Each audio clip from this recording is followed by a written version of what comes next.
I was selling a counterfeit Monet to a certain unnamed billionaire when I remembered that a new season of Stranger Things was coming out. And honestly, I don't know how it could have escaped me for so long because very few shows or movies have generated more buzz in the past decade. From an excellent pilot season that hooked half the world, to a sophomore slump that left viewers unsure of how to feel, to a further two seasons, each with their own highs and lows, this show has captivated the public in a way that isn't all that common anymore. Love or hate Stranger Things, it's nice to have something the majority of people can share, is it not? Millions tuned in to catch the first four episodes as soon as they were released, but not everybody has that kind of time. Having ditched the last of my counterfeits, I did. So I figure I might as well put some of my thoughts onto the internet to help you decide whether it's worth a viewing. I'm going to keep this as brief as I can, in part because it's brand new and I don't want to spoil it, in part because there is a lot of ground to cover. In fact, there'll be lots of things I just skip altogether, so don't think of this as a comprehensive guide. Any Izzle, let's do it! Season 5 kicks off with a Hawkins that is living in a bizarre reality following the massive split that opened up right through the center of town at the end of Season 4. The military has quarantined Hawkins after containing the split and now maintains a heavy active presence there, imposing strict regulations on its citizens and monitoring what comes in and goes out very carefully. Although not too carefully, I guess, since Murray can bring in whatever he wants with no trouble. Our crew is, in turn, monitoring the military and using what windows they can to scour the Upside Down for Vecna in hopes of ending things once and for all, with Robin and Steve running point from the town's radio station. They have had no luck thus far. When their most recent attempt goes awry, Eleven and Hopper find themselves trapped in the Upside Down and squaring off against the military around a giant, evil wall that surrounds half of Hawkins. Government scientists are searching for Eleven and will stop at nothing to find her, so they really need to watch their backs. Amidst all this, Holly Wheeler, who, in case you forgot in the 4 seasons of her being almost absent, is Mike and Nancy's little sister, is having a rough time at home. Her parents are constantly arguing, she faces bullying and a lack of friends at school, and she finds solace only in her imaginary friend, Mr. Whatsit.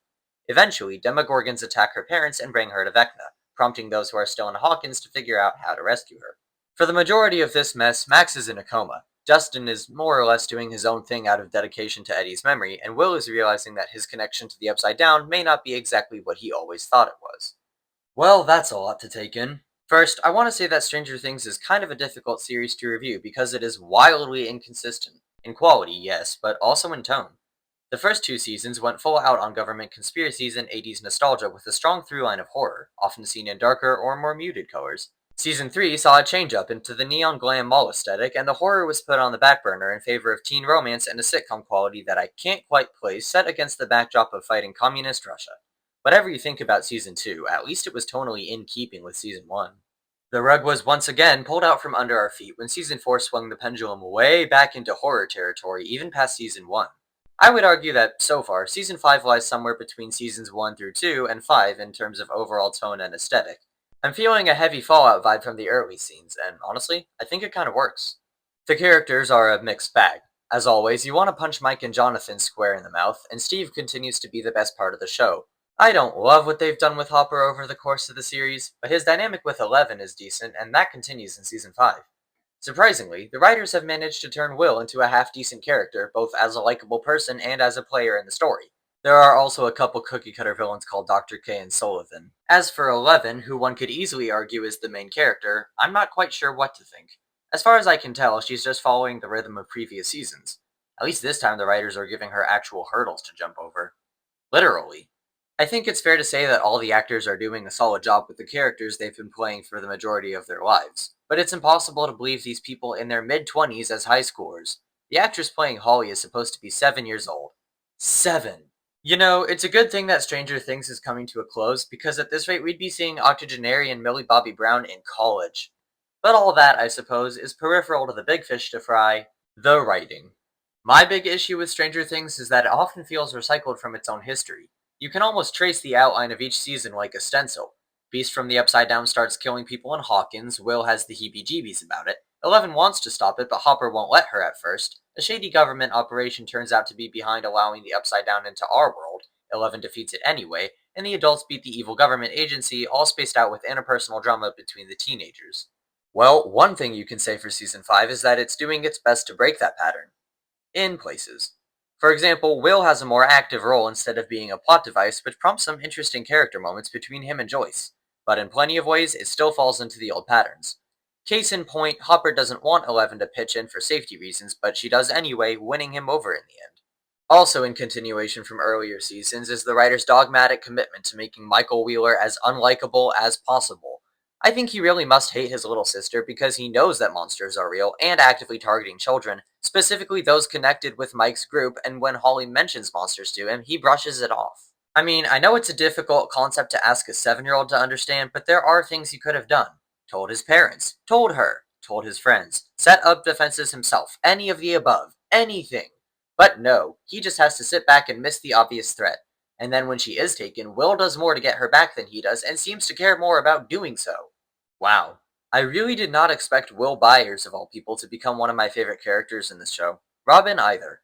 And yet, this season has given them both new life, bringing a much-needed spark to the rest of the characters by extension. Unfortunately, not all the character changes are positive. I don't appreciate that Holly is being turned into a key role so late in the series when she had so little involvement before. It wouldn't have been so jarring if the writers had bothered to give her more screen time before this, but whatever. I can't say I care for the villains either. It took me until the last episode to memorize their names because they're pretty bland. If your villain doesn't work, it's a bad sign. I mean, I get that they're secondary to Vecna, but given how little of him we've seen so far, it wouldn't hurt to give the antagonists we can see a little more personality. Where does all this leave us? I'm not sure, to tell you the truth. It's so similar and yet so different from the rest of the show. I'm seeing a lot of positive and negative forming, but that's precisely what they are, forming. There's no harm in speculation, and I figure that speculation is the main reason they split the release into 2 parts, but I won't be able to draw any definite conclusions without the finale. My current judgment is that we've got a decent setup. Provided that the writers have enough prowess to do this right, I'm hopeful that we'll have a mostly satisfying ending to the whole endeavor with a few loose ends. If you've made it all this way, I'm going to go on a limb and say that you're invested in this show. And you know what? So am I. Seeing as we're already here, I'm going to go ahead and lay out my predictions for the last act, spoiler-free, and check them against my review of the second half. There will be a massive, citywide 3-way battle among the residents of Hawkins, the military, and the forces of the Upside Down that turns into the city and the military against the Upside Down. 11 will, with some psychic help from unexpected places, obliterate Vecna but be unable to fully seal the rift between the two dimensions. I think Mike is being set up for a heroic sacrifice to save Holly, and Hop will once and for all lay down his life for 11. Steve and Dustin will make up, and if my hunch is right, Steve and Jonathan will finally bury that hatchet. We'll get an epilogue where we see our crew working with the government to restore as much balance as can be restored, with most of them returning to their families and giving them the full explanations. 11 will lead a government-sanctioned team with the help of aforementioned psychic friends to explore the Upside Down and see if it can't be used for good. I'll likely be dead wrong on all this, but who knows? Stranger things have happened.